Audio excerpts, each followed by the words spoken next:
ang headlines noon history ngayon. Dahil bilog ang balita, anong atin dyan, Lord? Ito yung insidente na maaalala mo kung nasan ka nung araw na yan, nung nabalitaan mo. Ang pangyayaring yumanig at bumago sa modernong mundo. At para sa mga Amerikano, ito ay hindi dapat kalimutan.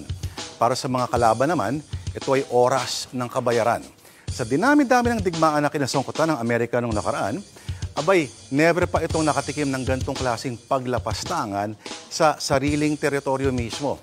Ang pinakamakapangyarihang military sa buong mundo na may pinakamalaking gasto sa defense sa bansa, inatake ng kalaban sa mismong kapitolyo ng negosyo at kultura nito. Halos 3,000 ang patay ng sadyang binangga sa World Trade Center sa puso ng New York City, ang dalawang eroplanong na-hijack ng mga teroristang Arabo. Ganap nitong binago ang kalakaran ng pakikipagdigma. Pati na rin kung paano tayo gumalaw o bumiyahe sa mundo at muling hinati ang ating daigdig sa dalawang ideolohiya. Natapos na nga ang Cold War, ang hidwaan ng West versus ng komunismo. Ngayon naman ang kalaban ay may makapal na balbas at maluwag na pananamit at may marahas na ideolohiya na sa ngalan ng pananampalataya. Ang insidenteng yan ay masusuma lamang sa dalawang numero, 9/11.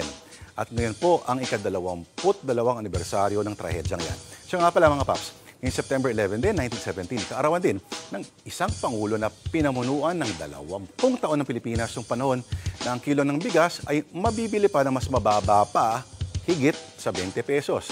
Si Ferdinand Marcos Sr. At huwag mga babalamang idarating din ang araw na hindi lamang sa Ilocos Norte ang non-working holiday. At yan ang headlines sa On History ngayon. May replay ang tadhana dahil bilog ang balita. Happy Monday, Pops J and Angela. Same to you. Maraming salamat sa iyo, Lord. Gusto mo bang lagi kang updated sa mga balita? Aba, ay simple lang. Mag-subscribe ka na dito sa 1PH. I-click mo lang ang subscribe button at notification bell para hindi ka nahuhuli sa mga balitang dapat mong malaman.